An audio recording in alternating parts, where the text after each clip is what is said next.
हैं। ओम अखंड मंडलाकारं व्याप्तं येन चराचरं तत्पदं दर्शितं येन तस्मै श्री गुरुवे नमः।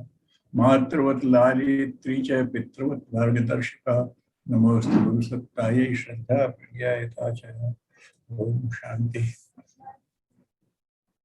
तो छठवां अध्याय चल रहा था, उसमें हम लोग इस पे आ गए थे कि योगी कैसे ईश्वर से युक्त हो जाता है, वो प्रसंग चल रहा था। तो हो चुका है, दोहराता हूँ। 18 में कहते हैं, अत्यंत वश में किया हुआ चित्त जिस काल में परमात्मा ही भली महत स्थित हो जाता है। अत्यंत वश में किया हुआ कह रहे हैं। सामान्य वश में किया हुआ मतलब कभी है काबू में, कभी नहीं है। लेकिन जब वश में हो गया, जब जैसा चाहेंगे वैसा ही मन स्वीकार कर लेगा, तो उस काल में सर्व काम कामेभ्य निष्प्रह, सभी कामों से निष्प्रह रहित मनुष्य, क्योंकि उसके बाद उसे परमात्मा में स्थिर हो जाता है। तो फिर वहां उसे अनुभव होने लगता है कि और संसार में जो कुछ है वो तो परमात्मा की ही छाया ही है, तो अब और क्या चाहेंगे। मुख्य स्रोत से मैं जुड़ गया हूँ। तो जब निष्प्रह से नियुक्त हो जाए तो उसे कह सकते हैं ये व्यक्ति योग युक्त हो गया। और उसकी स्थिति क्या हो जाती है कि जैसे वायुरत स्थान में दीपक जला दिया जाए। 19 में कहते हैं कि इस प्रकार अवायुरत स्थान में दीपक चलायमान नहीं होता, वैसे ही परमात्मा के ध्यान में लगे हुए योगी के जीते हुए चित्त की कही गई है। तो दीपक की क्योंकि वो क्रियाशील है। जो ज्योति है उसमें एक निरंतर क्रम चल रहा है, पदार्थ ऊर्जा में बदल रहा है। वो कुछ ऐसा नहीं है कुछ कर नहीं रहा है, निश्चेष्ट नहीं है, लेकिन सचेष्ट होता हुआ भी, पूरा सक्रिय होता भी निश्चेष्ट दिखता है। ऐसा लगता है एकदम स्थिर है। वायु स्थान पर ज्योति दिख रही है लेकिन उसमें कोई परिवर्तन नहीं दिखता। ऐसे ही योगी का चित्त कैसा हो जाता है कि वो सब कुछ कर रहा है, संकल्प विकल्प, लेकिन सब परमात्मा में डूब के कर रहा है, वो कहीं हिल नहीं रहा है। क्रिया चल रही है उसकी, क्योंकि जीवन चल रहा है, और जीवन चल रहा है तो चित्त की प्रक्रिया चल रही है। लेकिन चित्त उस समय वहां स्थिर हो जाता है कि एक बात स्थिर है, चलायमान नहीं होता। कहाँ चलायमान नहीं होता? संसार में। तो इसमें तुलसीदास जी ने वासनाओं की बयार कहा है, हवा। वासनाओं की हवा आती है तो उस ज्ञान के दीपक को बुझा देती है। और ने कहा है कि इंद्रिय झरोखों में बैठे हुए देवता द्वार खोल देते हैं। मतलब इंद्रियों में बैठे हुए देवता, इंद्रियों के अंदर जो शक्तियां हैं वो अपने सुख के लिए वो द्वार खोल देती हैं। तो व्यसनों की हवा आ जाती है, तो वो जो ज्ञान का दीपक है हिलने डुलने लगता है, और अगर तेज आ गई तो बुझ भी जाता है। इसीलिए कह रहे हैं कि योगी का चित्त ऐसा हो जाता है जैसे निर्वात स्थान पर वो सक्रियता है लेकिन दिख नहीं रहा कुछ। 20वें में कहते योग के अभ्यास से निरुद्ध चित्त जिस अवस्था में उपराम हो जाता है, जिस अवस्था में परमात्मा के ध्यान में शुद्ध हुई, सूक्ष्म बुद्धि द्वारा परमात्मा को साक्षात हुआ, परमात्मा हमें संतुष्ट रहता है। मतलब अभी हमें संसार में अगर एक चीज मिली तो लगती है और मिल जाए, बराबर एक कामना बनी रहती है, इसका मतलब अभाव बना रहता है। लेकिन योगाभ्यास से जिसका चित्त निरुद्ध हो गया है, उपराम हो जाता है। उपराम माने वहां से उदासीन, कहां से? लौकिक सुखों से। क्यों? उसे ये तो समझ में आ गया कि ये सब नश्वर में, इसमें स्थिर तो मिलेगा नहीं। अब ईश्वर से जुड़ गया, अभी उसकी अनुभूति उतनी अच्छी नहीं है, तो अभी ईश्वर की प्राप्ति का पूरा आनंद आया हो न आया हो, लेकिन उधर घूम गया है तो उधर से उपराम हो जाता है, अरे यार इससे कोई मतलब, उदासीन। तो उसकी बुद्ध सहज उदासीन हो जाती है कि इसमें रखा क्या है, आ गया तो कर दिया, नहीं आया तो नहीं। उसकी कोई चाह नहीं है उस बारे में कुछ करने की। ऐसे ही हुआ परमात्मा ही संतुष्ट रहता है। तो जो परमात्मा में स्थिर हो गया वो परमात्मा में ही संतुष्ट है, अब उसे कुछ नहीं चाहिए। क्यों? कि सारे शक्तियों का स्रोत वही है, सारे सुखों का मूल वही है, सारी वृत्तियों का संचारक वही है। अब हम वहां पहुंच गए। तो अगर ये वास्तव में अनुभूति है तो फिर नहीं होगा, कल्पना है तो होगा। ईश्वर ऐसा होता है, लेकिन ये तो अभी हमें नहीं मिला। लेकिन जब हो जाता है तो परमात्मा में ही संतुष्ट हो जाता है, योगी उस स्थिति में पहुंच जाता है। तो इसमें ये कहते हैं, इंद्रियों से अतीत केवल शुद्ध हुई सूक्ष्म बुद्धि द्वारा ग्रहण करने योग्य तो अनंत आनंद है। देखिए कह रहे वो जो आनंद है, अनंत आनंद, ये तो थोड़ा कहते हैं आनंद आ गया, सुख आ गया, लेकिन स्थिर नहीं है। लेकिन वो किसे मिलता है? अतीन्द्रियम बुद्धिर्ग्राह्यम, इंद्रियों से अतीत जो बुद्धि है उसी से ग्रहण किया करने वाला है। अगर बुद्धि इंद्रियों की तरफ झुकी हुई है तो अभी इंद्रियों से ऊपर नहीं है, अतीन्द्रिय नहीं है बुद्धि। हमारी बुद्धि है लेकिन इंद्रियों में फंसी हुई है, अतीन्द्रिय नहीं है। तो अतीन्द्रिय बुद्धि ग्राह्यम, वो किससे ग्रहण किया जा सकता है? वो अनंत आनंद, तो कहते अतीन्द्रिय बुद्धि से ही ग्रहण किया जा सकता है। तो उससे जब वो पा लेता है, उस अवस्था में पहुंच जाता है, तो फिर विचलन का कारण ही नहीं रह जाता, क्योंकि इंद्रियां ही बार बार खींचती हैं। वो इंद्रियों से वो ऊपर उठ गया और वास्तविक उसे मिल गया आनंद। क्योंकि इंद्रियों के सुख में वो अपना शामिल तो हो जाता है, लेकिन उसे उस आनंद की, क्योंकि वो सच्चिदानंद का स्वरूप है ना, तो आत्म तत्व को आनंद की अनुभूति होती नहीं है। वो उसमें किसी तरह से कहते चलो देखते हैं इसमें क्या, लेकिन कुछ मिलता नहीं। लेकिन ये परमात्मा में स्थिर बुद्धि हो जाती है तो फिर कहीं जाने की जरूरत नहीं, फिर विचलन खत्म हो जाता है। जो उन्होंने कहा था, ऐशा ब्राह्मी स्थिति पार्थ नैनम प्राप्त हुई, दूसरे अध्याय में कहती है ब्राह्मी स्थिति है। जब आप ब्रह्म से जुड़ गए फिर वहां से आने का मन ही नहीं होता, हटने की स्थिति नहीं होती।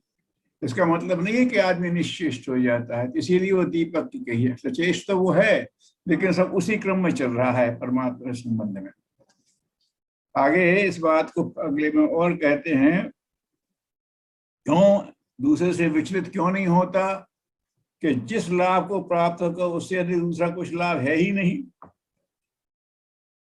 यम लाभम लब्ध्वा तथा अधिकम परम, उससे अधिक कोई लाभ है ही नहीं, तो सर्वोच्च लाभ मिल गया। अब क्या करे? तो किसी सुख की कामना भी नहीं होती और दुख से चलायमान नहीं करते, क्योंकि शरीर से अभी है और शारीरिक दुख आ सकते हैं संसार में। अब वो जो कह रहे हैं कि वो जो दीपक की ज्योति की तरह स्थिर है, तो वो दोनों तरह की, सुख और दुख की दोनों ही तरह की हवाएं आती हैं जो मन को चलायमान करती हैं। सुख आया तो और अधिक, दुख आया तो कब हटे, ये चलायमान करती है। लेकिन जिससे और कुछ प्राप्त है ही नहीं, तो वहां अनुभव हो जाता है अब कुछ प्राप्त करने योग्य इससे अधिक है ही नहीं, वो लाभ हमें मिल गया है।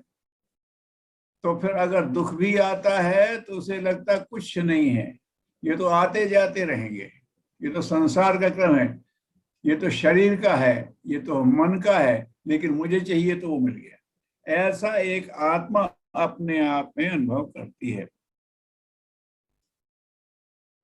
तो ये संसार को दुख रूप कहा है, अगले उसमें कहते हैं। संसार को दुख रूप क्यों कहा गया है? कामनाएं हैं, और कामनाएं हैं तो सुख दुख का क्रम चलता रहेगा, कभी सुख आएगा कभी दुख आएगा। इसीलिए संसार को दुख संयोग, दुख से सहे इससे वियोगम, इससे अलग हो जाता है। दुख का संयोग माने संसार जो है उससे वियोग हो जाता है। योग संचत, जिसको योग के संज्ञकम, इसको योग माना जाता है। कौन है? योग वास्तव में है सांसारिक दुखों से ऊपर उठी हुई वृत्ति है। उसे संसार से कुछ चाहिए ही नहीं, वो तो ईश्वर से जुड़ रहा है। इसका नाम योग है। उसको जानना चाहिए। लोग योग को समझते नहीं, भोग में ही आनंद लेना चाहते, ये और मिल जाए और ये मिल जाए। भोग जो है दुख संयोग के अंतर्गत ही हैं। तो जब दुख संयोग के अंतर्गत, तो दुख से अभी निवृत्ति नहीं है। लेकिन ये जो योग सिंचित योग संज्ञक बुद्धि है, वो उससे दुख संयोग से ऊपर है, जो इसे जानना चाहिए कि अगर हमें इससे परे होना है, दुख के बंधन से बाहर जाना है, तो योग को ही समझना है। यह बात जाननी चाहिए कि और कोई रास्ता है नहीं। उन्होंने कहा नन्ना पंथा वित्तीय है ना, और कोई दूसरा रास्ता है नहीं। तो फिर अब हमने चाहा तो मिल जाएगा ना, लंबी साधना हुए तो। आगे कहते हैं अनन्य चेत न उकताए हुए चित्त से, अरे अब कब तक करें, अरे अब तो बहुत हो गया, कुछ नहीं, अब इसके अलावा कोई रास्ता है नहीं, तो इसे पाना ही है और हर कीमत में पाना है। तो उसे बिल्कुल अर्थात धैर्य और उत्साह युक्त चित्त से, धैर्य भी बना रहे, उत्साह भी बना रहे।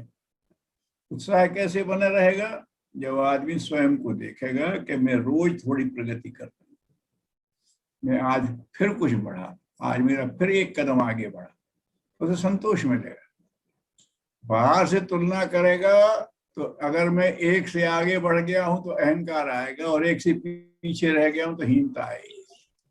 तो जब व्यक्ति अपनी ही प्रगति को नित्य देखता है और अनुभव करता है कि मैं नित्य प्रगति कर रहा हूं, तो उसको निश्चय रूप से सुखी होगा। तो ये कहते हैं दुख रूप संसार से सर्व, इसका नाम योग है, उसको जानना चाहिए। और वो न उकताए हुए धैर्य और उत्साह के चित्त से निश्चय पूर्वक करना चाहिए। बस ये तो करना ही है, ये करेगा तभी ठीक से योग में स्थापित हो पाएगा। और आज किया और कल हट गए, अरे यार ये भी कर लें, तो बात नहीं बनेगी। इसीलिए कहा कि जिसकी इंद्रियों ठीक से काबू हो गई है, मन ठीक से काबू हो गया है, वो कभी भी तरह तरह की उछल कूद करेगा तो बुद्धि उसको संभाल लेगी।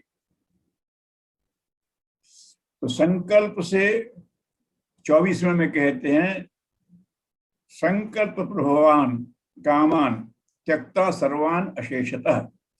जो संकल्प से उठने वाली कामनाएं हैं उन्हें बिल्कुल अब अशेषता, बिल्कुल अब शेष नहीं रह गई। थोड़ी है नहीं है, ऐसी नहीं है। हमें संकल्प करना ही नहीं। हमने समझ लिया, एक संकल्प कर लिया प्रभु से, अब कोई संकल्प करना ही नहीं है। तो मन के द्वारा इंद्रियों के समुदायों को सभी भांति रोक कर क्रम क्रम से अभ्यास करता होगा। लोग कहते एकदम कर लेंगे, नहीं, एकदम नहीं होगा। किसी भी चीज में देख लो, अगर आपको चलना तो क्रम से बढ़ना है, तो हमारा क्रम कहाँ से शुरू होगा? किसी दूसरे को देख के नहीं होगा। हम जहाँ खड़े हैं वहीं से होगा। हम ही को देखना है कि हमेशा अगला कदम हम क्या बढ़ाएंगे।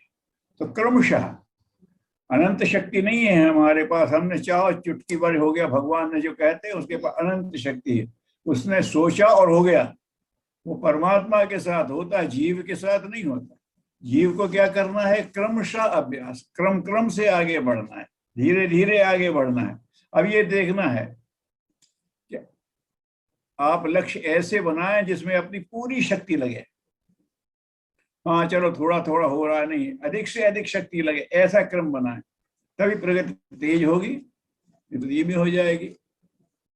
और ऐसा ना बनाए कह रहे ये तो हुआ नहीं। तो क्रमशः, ये भी एक कला है। योगा कर्म कौशलम कहा है कि अपनी क्षमता को समझते हुए, अपनी परिस्थितियों को देखते हुए एक लक्ष्य बनाए और उसे पाले। जो अचीव हो जाता है तो उत्साह बढ़ता है। तो ये मान करके चलते हैं, संकल्प तो सभी पूर्ण कामना को निश्चेष रूप से त्याग कर मन द्वारा इंद्रियों के संताप को भली भांति रोक कर क्रम क्रम से अभ्यास करें। मतलब इंद्रियों को काबू कर लिया है, मन को हमने वो कर लिया है, भली बात रोक लिया है, लेकिन अभी पहुंचे नहीं है, अभी तो चलने का रास्ता खुला है। तो क्रम क्रम से अभ्यास करते हुए उपरति को प्राप्त हो जाता है। ये लगता है कि संसार से तो कुछ नहीं, कही धैर्युक्त बुद्धि के द्वारा मन को परमात्मा में स्थित करे। धैर्ययुक्त बुद्धि के द्वारा कुछ देर होगा, फिर हटेगा, फिर होगा, हटेगा। स्वर साधना कर रहा है, किया, फिर लड़खड़ा गया, फिर करो। गुरुदेव से किसी ने पूछा कैसा संकल्प टूट जाते, तो फिर करो, टूट गया, फिर करो, प्रायश्चित करो, फिर नया संकल्प करो। तो ये कहते हैं क्रम क्रम से अभ्यास करता हुआ धैर्य युक्त बुद्धि के द्वारा मन को परमात्मा में स्थित करके और परमात्मा के अलावा कुछ नहीं ऐसा चिंतन करें। अब बता रहे हैं उस योग की स्थिति में पहुंचने के लिए कैसे करें। कुछ है ही नहीं परमात्मा के अलावा, तो फिर कैसे?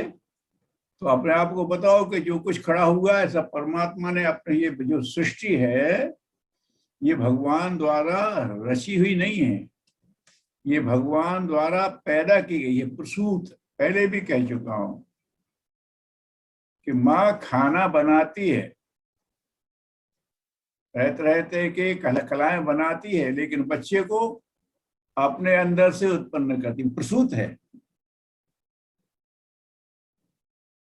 तो ये सृष्टि भगवान के द्वारा प्रसूत है, तो भगवान का ही अंश है, तो सर्वत्र वो है। तो भगवान ने आगे कहा भी है, फिर समझाते हैं कि क्या इसमें भगवत्ता है, तो जो इसकी विशेषता है बस वही मधुर वस्तु की मधुरता, कड़वे की कड़वाहट, का चरपरापन, सौम्य की सौम्यता, ये सब ईश्वर की है। जो उसकी विशेषता है ये ईश्वर के ही है, ये उसने अपनी कुशलता इसी रूप में यहाँ प्रकट की। ईश्वर ने कर हटाकर परमात्मा में यह स्थिर चंचल मन, तो क्या कहते हैं, ये चंचल मन है, ईश्वर के अलावा कुछ है ही नहीं, ऐसा चिंतन करे। तो ये कह रहे हैं मन के बारे में, कहते हैं कि यह स्थिर न रहने वाला चंचल मन जिस जिस शब्दादि विषय के निमित्त से संसार यथा जहां जहां विचरता है, उस विषय में से रोक कर हटाकर उसे बार बार परमात्मा ही निरुद्ध करे। वहां गया, इधर नहीं, इधर। तो कैसे करेंगे? तो फिर आप अपने मन से पूछ सकते हैं, अच्छा वहां क्या खोजने गया, वहां अच्छा लगेगा, तो भगवान से ज्यादा अच्छा कहीं नहीं लगेगा। वहां से संपत्ति मिलेगी, भगवान से अधिक संपत्ति किसी में नहीं। वहां हम सुरक्षित होंगे, नहीं, भगवान से अधिक सुरक्षा कहीं नहीं। ऐसे अपनी बुद्धि के द्वारा मन के तर्क को काटते हुए जो चीज चाहिए सब कुछ यहाँ है, और तो बाहर का तो भगवान के ही एक एक किरण है, ये तो उसके रिफ्लेक्शंस हैं। इसलिए मूल में चलना भाई। पानी पीता है तो नाले का क्यों पी रहा है, ऊपर से बरस रहा है वही पीना सीधा। ऐसा मन को समझाना पड़ता है बार बार। तो बार बार में परमात्मा में ही निरुद्ध करे। ये ध्यान की विधि बता रहे थे, भगवान में डूबना है तो कैसे डूब, क्योंकि जिसका मन भली भांति शांत है, प्रशांत मन शांत, ये न योगिना सुखमोत्तम। प्रशांत मन से ही योग को उत्तम सुख मिलता है। ये कहते हैं कि जिसका मन प्रशांत है, अकल्मषम, पाप से रहित है, और शांत रजसम, रजोगुण शांत हो गया है, मतलब पाप तो है ही नहीं। पाप बुद्धि तमस्तु को तो हटा ही दिया है उसने, और रजोगुण धीमा पड़ गया है, क्योंकि संसार में है, काम तो करना पड़ेगा, लेकिन वो नियंत्रण में चलता है।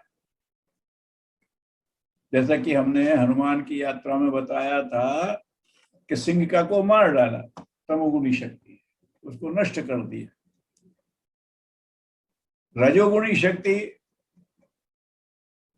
लंकिकियों को अपनी शक्ति बता दी, काबू में रहे, अपने अनुशासन में। उन्होंने कहा ठीक है महाराज, सर आज जोड़ दिए, तो रज को शांत कर ले।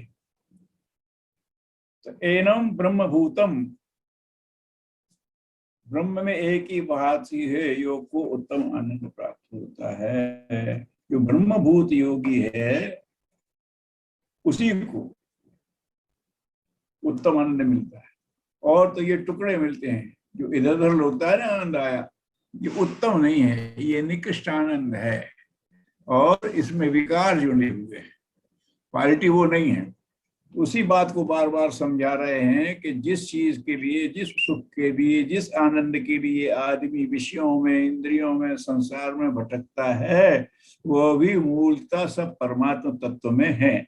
ऐसा मन को बार बार समझाते हैं। ये वो कह रहे हैं कि जिसका मन शांत मनसाम, अलमुषम, शांत रजसम, ये 3 गुण पैदा करें। मन को हमने शांत कर लिया तो उसमें बैठ सकेगा, कलवश रहे नहीं है। और रजोगुण शांति स्थिति में है, जब जरूरत पड़ेगी तो उभारेंगे, नहीं तो अभी काबू में है। तो ब्रह्मभूतम योगिनम, ऐसा ब्रह्मभूत जो योगी है उसको ही सुख की प्राप्ति होगी, वही अच्छे उत्तमम सुखम कहती। उत्तम सुख की प्राप्ति तो उसी को होती है। आगे कह रहे हैं 28वें में, युज्यन एवं सदा आत्मनम योगी विगत कल्मषः, पाप रहित योगी इस प्रकार निरंतर आत्मा को, आत्मानम युंजन, आत्मा को लगाता है सुखपूर्वक, ब्रह्म स्पर्शनम, ब्रह्म परमात्मा की प्राप्ति, ब्रह्म के आत्मा ब्रह्म स्पर्श के लिए, ब्रह्म का स्पर्श करने के लिए अपने आप को जोड़ता रहता है, मतलब उस प्रयास में लगा रहता है।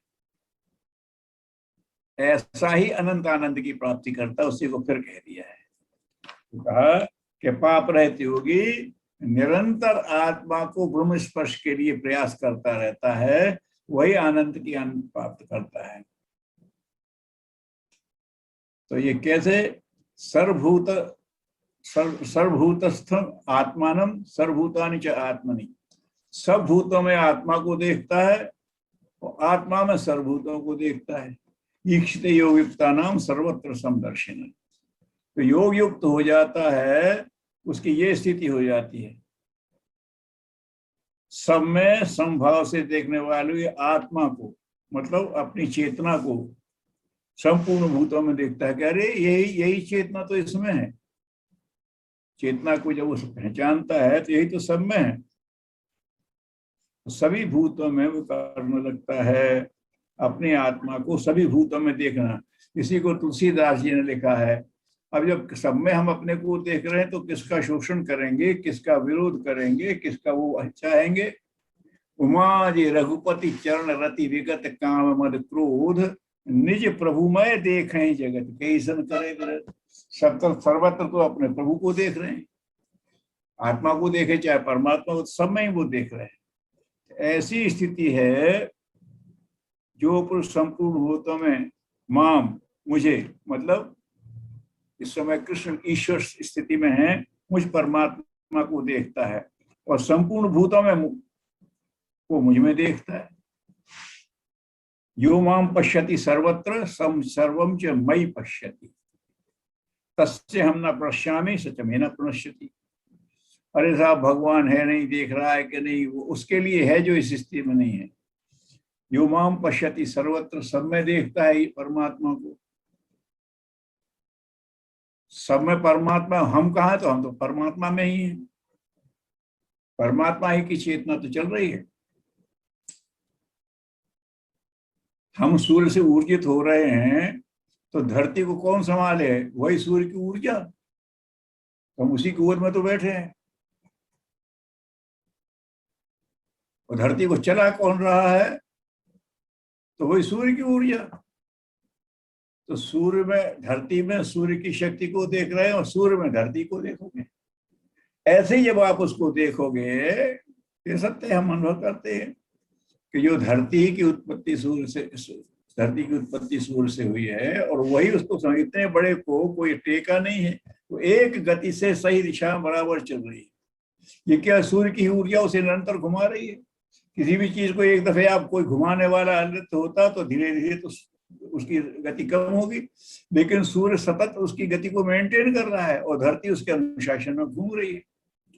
तो सूर्य का तेज धरती को चला रहा है, वो उसमें अंदर भी है, और धरती घूम कहाँ रही तो सूर्य के ही तेज में घूम रही है। ऐसे ही हमारी स्थिति है, जो इस बात को देख लेता है, सब में मुझको ही देखता है, संपूर्ण भूतों में मुझ वासुदेव को अंतर्गत देखता है, उनके लिए मैं कहीं अदृश्य नहीं होता। मतलब मैं हमेशा अनुभूति में रहता हूं उनका, और मेरे लिए वो अदृश्य नहीं होते। क्यों? भगवान उनके तो दृश्य में हम सब हैं ही,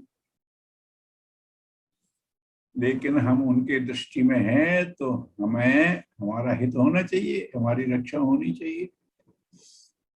तो भगवान दृष्टि में हम हैं तो, लेकिन अगर भगवान कुछ करे तो अगर हमारी दृष्टि में भगवान नहीं है तो हम उसकी दृष्टि का लाभ नहीं ले पाते। नास्तिक है वो भगवान की शक्ति से चल रहा है, लेकिन चूंकि भगवान में विश्वास नहीं करता तो जब उसकी शक्ति कम पड़ेगी तो वो ईश्वर की शक्ति ले नहीं पाएगा। तो इसलिए कहा कि मैं सबको देख रहा हूं, लेकिन मैं ना देखे जैसा हूं, क्योंकि वो रिसीव नहीं कर रहा तो मैं दे नहीं पा रहा हूं।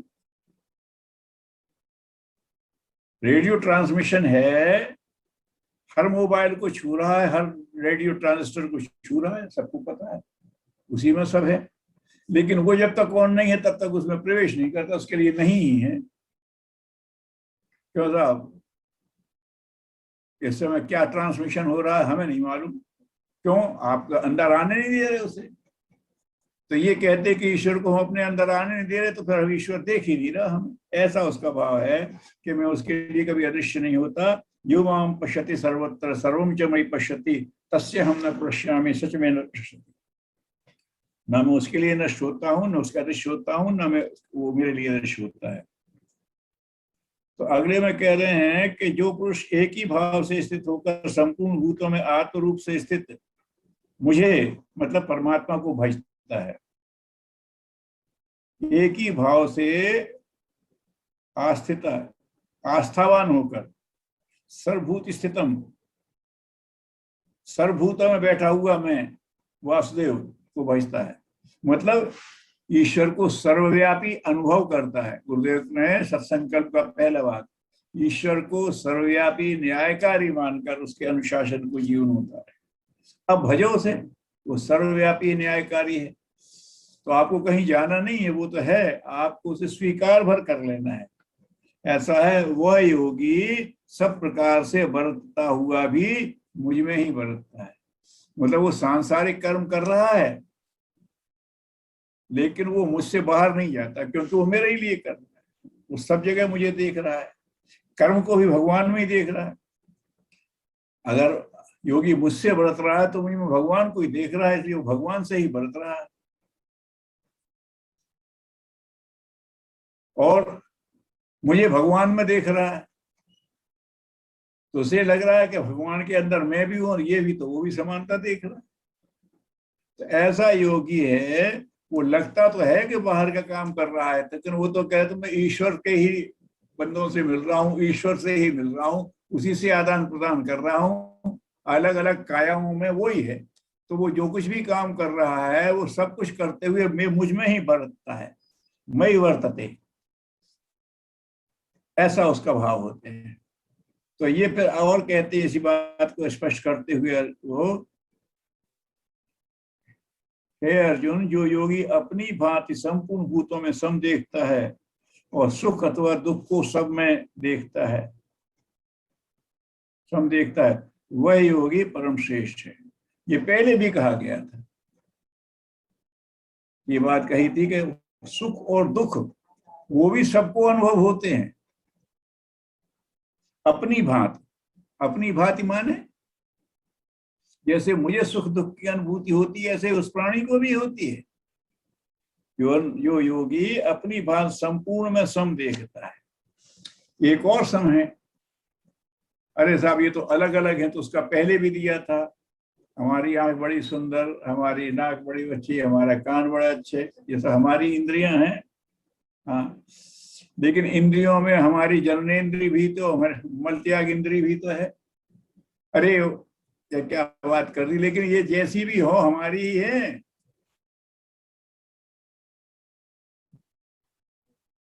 ये हमारे शरीर की विभिन्न है।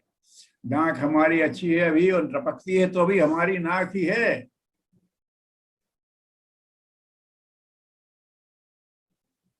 अगर आंख में रोग हो गया, दर्द कर रही है, तो अभी हमारी आंख ही है, हमारी नहीं है। निकाल के रखो, अरे नहीं भाई आंख को सुरक्षित रखो, दर्द है तो सह रहे। ऐसे अपनी भांति, जैसे अपने शरीर करके सुख दुख कर को अपने आप सह करके एडजस्ट करता है, सब में वो देखता है। तो जैसे अपने शरीर में वो देख रहा है कि सब अलग अलग होते हुए भी एक ही हैं, ऐसे ही बाहर ही देखता है, संपूर्ण भूतों में सम देखता है। ये सब मेरे अंदर भी हैं और वो मेरे ही हैं, तो ये सब ईश्वर के ही विभिन्न अंग हैं। कोई नाक की तरह है, कोई कान की तरह, आंखें रेखे हैं, तो सब ईश्वर के। अरे किसी ने कह दिया ईश्वर तो परम पवित्र है, तो इसमें गंदगी में कैसे होगा? अरे भाई उसी की इंद्रिय है जो गंदगी बाहर निकालती है, फिर उसका क्या होगा? फिर उसको परिवर्तन भी ईश्वर की शक्ति करेगी। गंदगी बाहर पड़ी तो क्या, उसको धीरे धीरे प्रकृति डिकम्पोज कर देती है, और फिर वो गंदी रहती नहीं रहती है, वही पंचभूत बन जाती है, वायु वायु में, जल जल में चला जाता है। ये तो हमने उसका एक रूप बना दिया, सुगंधा दिख रहा है, प्रकृति में गया उसे फिर उसके सही रूप, ओरिजिनल रूप में ला देती, तो बात खत्म हो गई। अब किसी को कोई दिक्कत ही नहीं। तो ये कह रहे हैं कि अपनी तरह जो आगे सबको ऐसा देखता है, ये सब देखते हुए कहा। तो अब अर्जुन कहते हैं, हमारे आप के मन ही प्रश्न आता है, उन्होंने कहा ये तो मन जो है कि ये हमारा, आपने योग कहा है, संभाव से रहने को कहा है, लेकिन चंचल तो है मेरा मन। यह अयम योग त्यक्त्वा प्रोक्तः सम्येन मधुसूदन एतस्य अहम न च पश्यामि चंचलात्वं स्थितम परम। कि हम अपने मन की चंचलता देखते हुए इस योग को कर सकते हैं, मुझे नहीं लग रहा। कर रहा क्या? आप तो कह रहे कि स्थिर चित्त से होके ऐसे करे, देखो ये ऐसे करे, लेकिन आप स्थिर मन की बात कर रहे हैं और मेरा मन तो चंचल है, तो मुझसे तो योग लगता है सधेगा नहीं। हमारा आपके मन में भी आता होगा शायद, क्योंकि हे कृष्ण यह मन बड़ा चंचल, प्रमथन स्वर चंचलम ही मन कृष्ण प्रमाथि बलवंतर। ये चंचल मन है और बड़ा बड़वान भी है, खींच लेता है जबरदस्ती। इसमें वश में करना वायु को रोकने की तरह अत्यंत दुष्कर मानता हूं। जैसे वायु को रोक लिया जाए, ऐसे इसको मन को भी रोकना है। तो महाराज मुझे तो ये बड़ा कठिन लगता है, ये कैसे होगा? तो भगवान कहते हैं तत्काल अच्छा समझाने वाला होता है कि प्रश्न का सादर करता है। उसने कहा असंशय महाबाहो मनोहित अनुग्रहम चलम। निश्चित ही हे महाबाहु, और महाबाहु कहता है मतलब बलशाली। अब देखो अगर मन दुर्निग्रह है, चला में बलवान है, तो तू भी महाबाहु है, ये भूल मत। ऐसे ही मतलब गीता में जब भी आते हैं तो ऐसे ही कहते हैं उत्तिष्ठ परम तप है, अरे तू तपस्वी है, ये कहा इसमें पड़ गया, तेरे लिए सब साध्य है।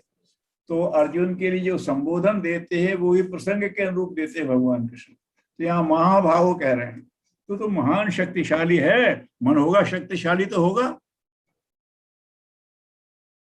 ये कह के फिर कहते अभ्यासेन तो कौन्तेय वैराग्य न च गृह्यते। इसको अभ्यास और वैराग्य से पाया जा सकता है। और ये पहले भी उन्होंने अलग अलग क्रम में बता दिया है कि देखो इस तरह से करो, भगवान के प्रति अनन्य भाव रख लो, तो ये वैराग्य हो गया। वैराग्य माने राग को विशिष्ट रूप देते हैं। पहले भी कहा था वैराग्य माने छोड़ देना नहीं है, वैराग्य सर्वम वै पूर्णत्वम स्वाहा, सब ही कहते हैं। तो वो श्रेष्ठ ही है राग करना योग्य है, वही परमात्मा ही।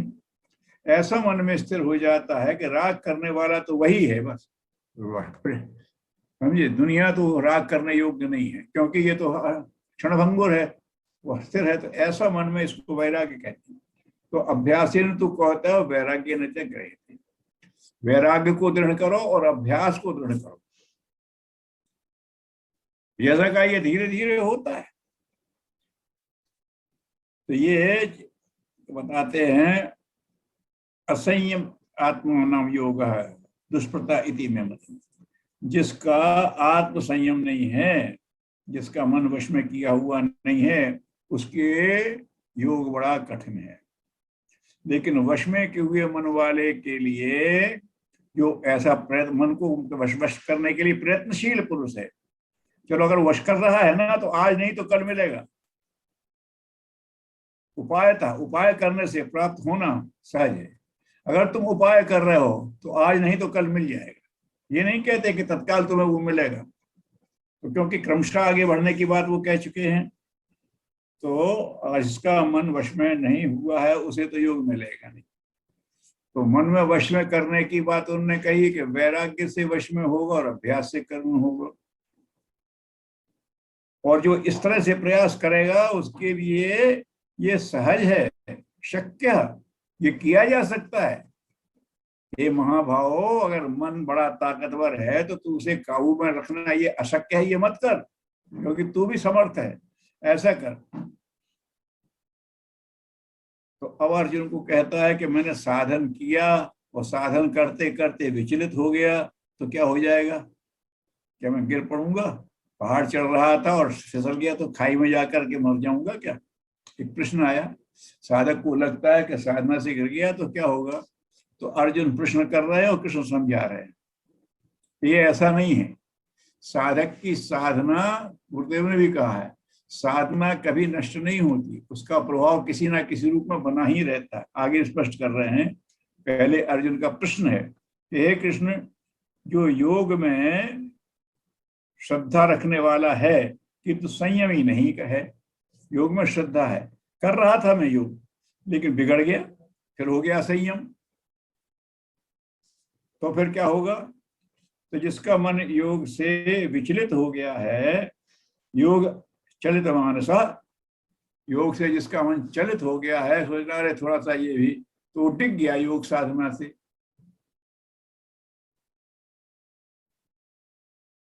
तो क्या योग सस्थिति उसे भगवान तो प्राप्त होगा नहीं, क्योंकि योग से टिक गया।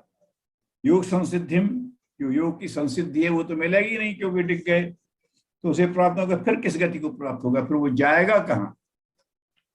आगे में कह रहे हैं कि क्या वो नष्ट हो जाएगा? 38वें क्या वह भगवत प्राप्ति मार्ग में मोहित आश्रय रहित पुरुष छिन्न भिन्न बादलों की तरह दोनों ओर से भ्रष्ट होकर नष्ट तो नहीं हो जाता? जैसे वायु बादल इकट्ठे हुए और तेज वायु आए तो बिखर गए, अब कुछ नहीं रहा, अब नहीं दिखता, तो ऐसे ही उसे छितर तो नहीं जाता उसका सारा पुरुषार्थ। तो अभी संशय को कह रहे हैं कि ये मुझे संशय है, और ये अगले में कहते हैं कि आप ही इसे बता सकते हो, दूसरा इसको संशय का समाधान कर भी नहीं सकता, इसलिए मैं आपसे ही पूछ रहा हूँ। जो भगवान से तो निश्चित मिलेगा उत्तर ना, तो ऐसा निश्चित मान करके आपसे उत्तर मिल ही जाएगा। जब तक ये पता मानते हैं कि ये जाने क्या बताएगा, ये नहीं, तो ये जिससे आप प्रश्न कर रहे हैं उसके प्रति श्रद्धा होना चाहिए। तो ये कह रहे हैं कि निश्चित रूप से आप इसमें हमारी शंका का उच्छेदन करेंगे तो कृष्ण बोल पड़ते। हमेशा जब आप बताएंगे तो मैं समझूंगा, ये भाव प्रकट करते ही भगवान बोलते हैं हर जगह। हमारे मन से हो कि आप निश्चित बता दोगे तो मैं निश्चित करूंगा, ऐसा भाव बार बार आना चाहिए। तो कहते हैं पार्थ, उस पुरुष को ना तो इस काल में विनाश होता है और ना परलोक में ही। ये जो है पार्थ न एव ही, न अमुत्र, न वहां विनाश तथ्य विद्य न होता है, और ना ही उसका कहीं अकल्याण होता है।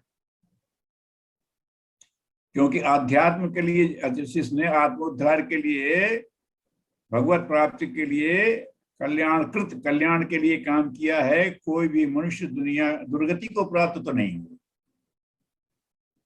पतन हो जाएगा, अपने स्तर को नहीं पा पाएगा, लक्ष्य तक नहीं पहुंच पाएगा, लेकिन दुर्गति को प्राप्त नहीं होगा। योग पुरुष पुरुष पुण्यवान, क्योंकि उसने काफी कुछ किया है, काफी कुछ किया है योग मार्ग में, काफी कुछ अचीवमेंट हो चुका है उसके गुण विकसित हो चुके हैं, तो इतनी तो उसकी कमाई हो चुकी है। अब वो भटक गया, तो जो कमाई हो गई है तो हो ही गई है ना, तो वो सर्वोच्च तो नहीं मानता, तो दूसरी श्रेणी का मिलता है। तो परमात्मा की गति नहीं होती तो स्वर्ग की गति तो हो ही जाती है, स्वर्ग उससे नीचे है, भगवान के साथ तो मोक्ष हो जाता है। तो ये कहते हैं योग पुण्यवानों के लोकों में, अर्थात स्वर्गाति उत्तम लोकों में, यहाँ पुण्य काम, तो पुण्य तो उसने कमाया है, और कामना आ गई तो ले अब इसका फल लाभ। कामना आ गई तो तुम्हारा इतनी कमाई तो थी, अब तुम लोगों में जाओगे, अब मुक्ति की तरफ नहीं जाओगे, अब ब्रह्म सायुज्य की तरफ नहीं जाओगे, अब परमात्मा की तरफ नहीं जाओगे, लेकिन पतन भी नहीं होगा। तुमने सुख चाहा था, जाओ ले लो, स्वर्ग में रहो, लेकिन अपने कर्म को समाप्त कर दो, जो तुमने कर्म कमाया था वो सुख भोग के खत्म कर दो, फिर लौट के आ जाना। तो वो एक क्रम चलता रहता है, कहीं उसका विनाश नहीं होता। पुण्यवानों के उत्तम लोकों में स्थान प्राप्त होकर बहुत वर्षों तक निवास करके शुद्ध चरण वाले श्रीमान पुरुष के घर में जन्म लेता है। ये बताया कि जब उसका हो गया तो खूब आराम से, जितना उसने पुण्य कर्म किया था उतने समय स्वर्ग में रहा। दीर्घकाल कितना, मतलब जितना हमारा पुण्य उसमें रहा। और जब पुण्य समाप्त होने लगे तो खराब नहीं हो, किसी पुण्यात्मा पुरुष के यहाँ जन्म लेगा, कि चूंकि हमने कमाई की थी तो वैसे फिर कमाई का मौका मिलना चाहिए। इसने अपनी कमाई को खर्च कर देने के लिए कहा तो हमने दे दिया इसको, इसने इनाम चाहा तो दे दिया, इसने सर्वोच्च की तो मांग की नहीं, तो चलो ये दे देते हैं। तो ऐसा करने के बाद जो पुरुष है तो वो श्रीमान श्रीमताम घर गेहे अभिजायते, वो वहां जन्म ले लेता है। खराब स्थिति में नहीं भेजते उसे, क्योंकि उसका जो कमाया हुआ है वो वहां भोग लिया, लेकिन आगे कमाने का उसे मौका देते हैं। अथवा वैराग्यवान पुरुष उन लोगों में न जाकर, कई लोग हमें उन लोगों में जाना ही नहीं, हमें नहीं स्वर्ग में जाना, कई आते उन्हें स्वर्ग लोग बोले यहाँ क्या करना, भोग करना, हमें करना ही नहीं, बेकार, हम तो और पुरुषार्थी हैं। तो योगियों के ही कुल में जन्म ले लेता है, उन्हें हमें अपनी कमाई नष्ट नहीं करनी। हाँ हम टिक गए हैं तो मर गए, अब अपना हो गया, तो फिर चूंकि उसका पुण्य है, उस पुण्य के नाते वो वांछित योगियों के कुल में जन्म ले सकता है। अब उसको कर्म नहीं चल भाग यहाँ, ऐसा नहीं भेजे कर्म से, अब ये उसकी इच्छा चल जाएगी, तो फिर योगी के घर में जन्म ले लेता है। और ये बड़ा दुर्लभ है, इस तरह का जन्म मिल जाए कि योगियों के घर में आए तो प्रारंभ से ही वातावरण मिलेगा, पूरे विकास का मौका मिलेगा। तो सेकंड ग्रेड वाला तो वो आदमी था जिसने पुण्य स्वर्ग में भोग लिया और फिर श्रीमंतों के घर में गया। लेकिन ऐसा योगी जो योग से भ्रष्ट तो हुआ, लेकिन कहता है कि नहीं अभी ये मार्ग छोड़ना नहीं है, मुझे नहीं स्वर्ग वर्ग जाना, तो फिर वो अपनी इच्छा से ऐसे धीमताम योगिनाम ज्ञानवान योगियों की यहाँ, समझदार योगी खुद है, समझा नहीं सकता तो ऐसे कर जाएगा कि वो खुद भी करेगा और इसको योग में ले जाएगा, समझा करके बुद्धि से, क्योंकि तो हम बुद्धि से प्रेरित हैं, अनुभूति को तो हम अभी त्याग देते हैं। तो बुद्धि से प्रेरित कैसे, बुद्धिमान योगी नाम का है, बुद्धिमान योगियों के यहाँ जाता है वो। इस तरह से उसकी बात करते हुए आगे फिर समझाते हैं उसके, तो वहां उस पहले शरीर में संग्रह किए हुए बुद्धि संयोग को तत्र तम बुद्धि संयोगात लभते पौर्वदेहिकम, वो पहले से रूप से संस्कारों को अनास ही प्राप्त हो जाता है। लभते च कुरुनंदनम, कौन, जो पहले से शरीर ग्रहण किए हुए हैं, पौर्वदेहिकम, पहली देह में जो हमने संस्कार कहे थे वो तो उसके साथ पहुंच जाते हैं। पौर्वदेहिकम, पहली देह में हमने जो कमाई की थी वो संस्कार तो आ गए, आपने उसका भोग कर लिया, लेकिन वो संस्कार आपके साथ बैठ गए चित्त में। वो है कुरुदन, उसके प्रभाव से वह फिर परमात्मा की सिद्धि के लिए लग जाता है, पहले से भी बढ़कर। भूया संसिद्धतो यत्ते, हमने सिद्धि की थी, अब संसिद्धि करेंगे, सम्यक रूप से करेंगे। उसे लगता है कि मैं डिग गया था यार, अब और अच्छे ढंग से करूंगा, अभी कहीं कमजोरी रह गई थी। मैं ओलंपिक में गया और हिम्मत ही नहीं पड़ी खेलने की, अच्छा फिर से और करता हूँ, स्टेमिना भी बढ़ाऊंगा और अब पहले से अच्छा करूंगा, ऐसा सोच के प्रयास कर लेता है। कौन? जो योग से भ्रष्ट हो चुका है, गिरा, उसका नाश नहीं होता, उसे फिर से साधना को करने का एक अच्छा मौका मिलता है। अगर वो अपनी कमाई का सुख लेना चाहता तो स्वर्ग में लौटने के बाद, और नहीं चाहता है तो योगियों के यहाँ जाकर, और इस तरह से उसका क्रम चल पड़ता है। तो पूर्वाभ्यास की वजह से वह श्रीमानों के घर में लेने वाले योगी पराधीन हुआ भी उस पहले के अभ्यास से ही निस्संदेह भगवान की ओर आकर्षित हो जाता है। जो श्रीमंतों के यहाँ पैदा हुआ है वो पूर्वाभ्यास से, वो भोगों की तरफ नहीं जाता। श्रीमंतों के रहते हुए भी पूर्व के पूर्वाभ्यास से नहीं, निस्संदेह ये से योग्य वो अपने आकर्षित होता है, हृदय उस आकर्षित होता योग की तरफ।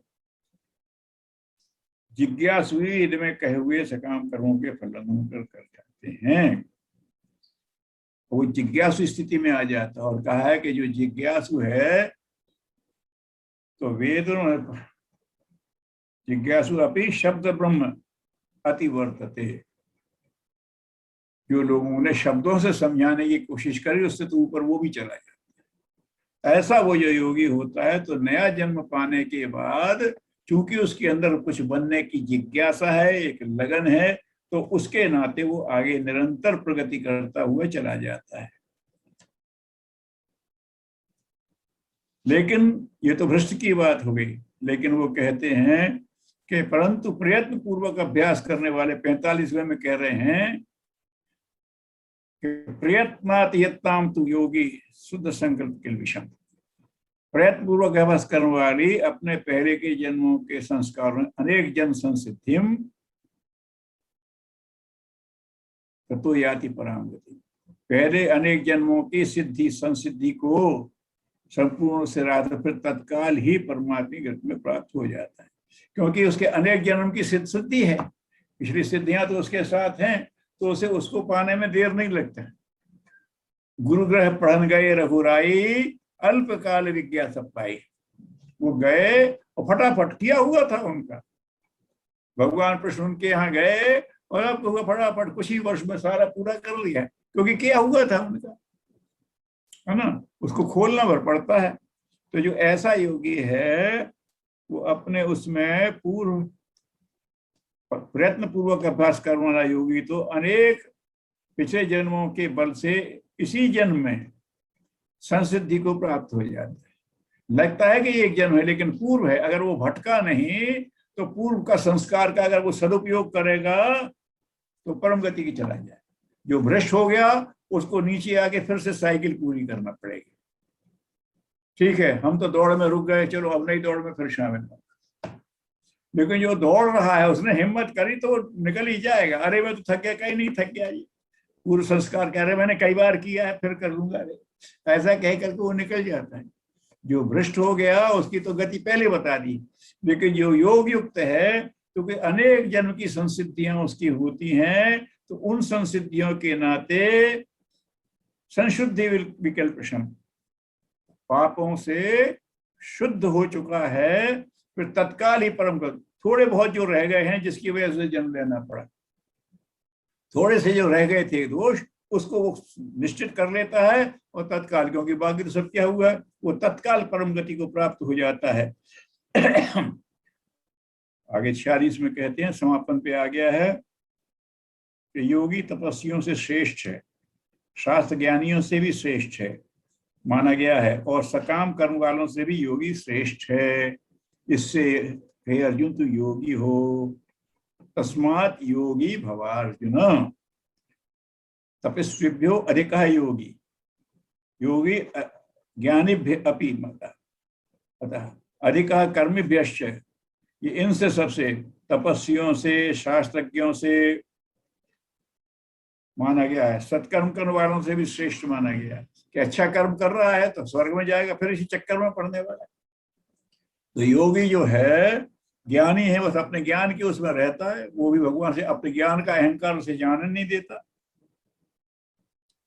तपस्वी है, मन शुद्ध हो गया, लेकिन अभी भगवान से जुड़ने की इच्छा ही नहीं आई, अपनी तपस्या की शक्तियों में व्यर्थना चाहता है, अपनी सिद्धियों को करना चाहता है। लेकिन जो इसमें से प्राप्त हो गया है, जो योग की तरफ चला गया, वो इनसे श्रेष्ठ है, क्योंकि अंतिम तो गति परमात्मा में लीन होने की है, तो उसकी तरफ वो बढ़ जाता है, इसलिए वो श्रेष्ठ है। इसलिए तू योगी बन, तू बेकार की अकल मत चला कि ये मेरे लिए क्या करने हो गया क्या नहीं, बेकार की बातों में मत पड़ जो आपने चल रहा है।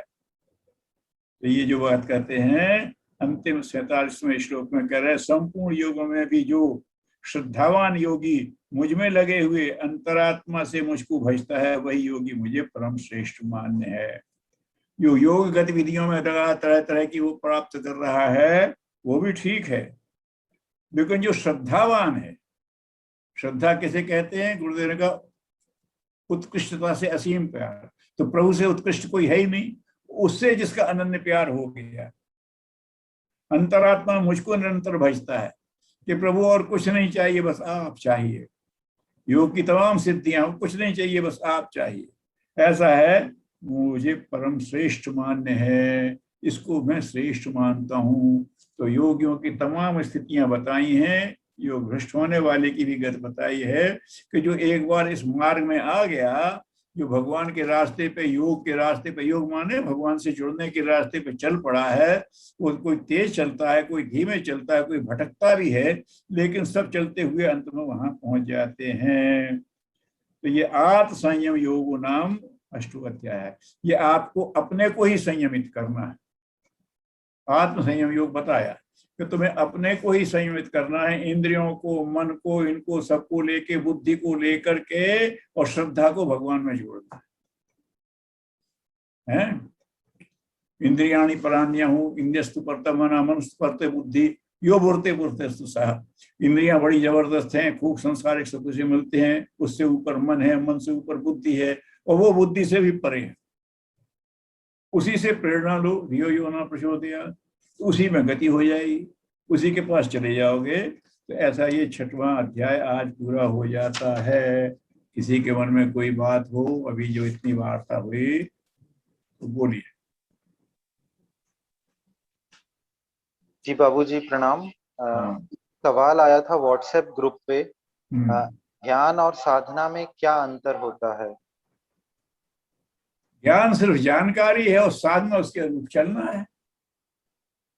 अच्छा। ज्ञान मुझे जानकारी है, क्या जानकारी है? कि अध्ययन करने से विद्वान हो जाऊंगा। अब मुझे जानकारी है, ज्ञान तो है, अब साधना करूंगा, अध्ययन करूंगा तो आगे बढ़ूंगा। मुझे जानकारी है कि योग व्यायाम करने से स्वस्थ हो जाऊंगा, लेकिन ज्ञानी जब साधना में प्रवृत्त होता है तो ही ज्ञान की सार्थकता है। ठीक है ना? ज्ञान सार्थक तभी होता है जो अपने ज्ञान के अनुरूप आचरण में चले। यह क्रियावान सब पंडिता। बाकी जो पटका पाठका शैव, ये चाहने शास्त्र चिंत का, पढ़ने वाले, पढ़ाने वाले, शास्त्र को चिंतन करने वाले, सर्वे विष्णु मूर्खा, इनने पढ़ने पढ़ाने को व्यसन बना लिया, लक्ष्य तो बनाया नहीं मूर्खों ने। तो समझता है यह क्रियावान सो पंडित, जिसने जो ज्ञान प्राप्त किया उसको आचरण में जो उतार रहा है, वो वास्तव में समझदार वो है, शास्त्र में पंडित वो है, वास्तव में वो ज्ञानी। ठीक है? तो ज्ञान की सार्थकता साधना में उतर रहे हैं। ठीक। बाबूजी प्रणाम, अवनीश बोल रहे हैं जी। एक प्रश्न था कि हनुमान चालीसा में जो पंक्ति है ना कि अंतकाल रघुवरपुर जाई जहां जन्म हरि भक्त का है, जब अंतकाल हो ही गया तो फिर दोबारे जन्म का क्या मतलब है? फिर जन्म लेकर के हरि भक्त कहाएंगे? भाई क्या है अंतकाल? रघुवरपुर जाई, रघुवरपुर जाए। तो यहाँ ये शरीर छोड़ने के बाद समाप्त हो जाता है, ये फिर आत्मा प्रभु के ही यहाँ पहुंचती है, और जहां वहां जन्म करके यहाँ नहीं लौटना है फिर, क्योंकि ये है हमारी मृत्यु। जब हम यहाँ के लिए मरते हैं तो सूक्ष्म जगत में हमारा जन्म हो जाता है, और जब यहाँ जन्म लेते हैं तो वहां से हम यहाँ आ जाते हैं। तो कहने की बात है। तो अंतकाल फिर हम जब जाते हैं तो भगवान के ही लोक में पहुंच जाते हैं, और फिर वहां हम हरिभक्त के रूप में रहते हैं। कहाँ जन्म हरिभक्ति कहाँ है, ये भाव है उसका। ठीक है, नहीं मतलब रघुवरपुर जाने के बाद में फिर दोबारा जन्म लेने की अरे वो संभावना वहां रहती नहीं, है? जहां जन्म, यहाँ जन्म नहीं कह रहे हैं। यहां से मरे तो वहां जन्म हो गया, कोई स्वर्ग में पहुंच जाता है, कोई नरक में पहुंच जाता है, और जो भगवान को भजते हुए जाता है तो रघुवरपुर पहुंच जाता है। अरे लाइफ आफ्टर डेथ की बात कर रहे हैं वो। तो यहाँ से हम समाप्त होते हैं तो वहां हमारा प्राकट्य हो जाता है, हम वहां पहुंच जाते हैं। तो हम यहाँ से जाके रघुवरपुर में जन्म ले लेते हैं, भगवान के यहाँ, उसी लोक में जहाँ भगवान रहते हैं वहां जन्म लेते हैं, और वहां अपने आनंद से भक्ति करते हैं। फिर लौट के थोड़ी आना है। मतलब यहाँ इस संसार में जन्मने की बात नहीं, जहां जन्म वहां जन्म लेकर के। ठीक है, यहाँ जन्म नहीं है। ईश्वर निष्ठ जो मरता है तो प्रभु के लोक में ही जाता है। ठीक, सबके लिए नमस्कार।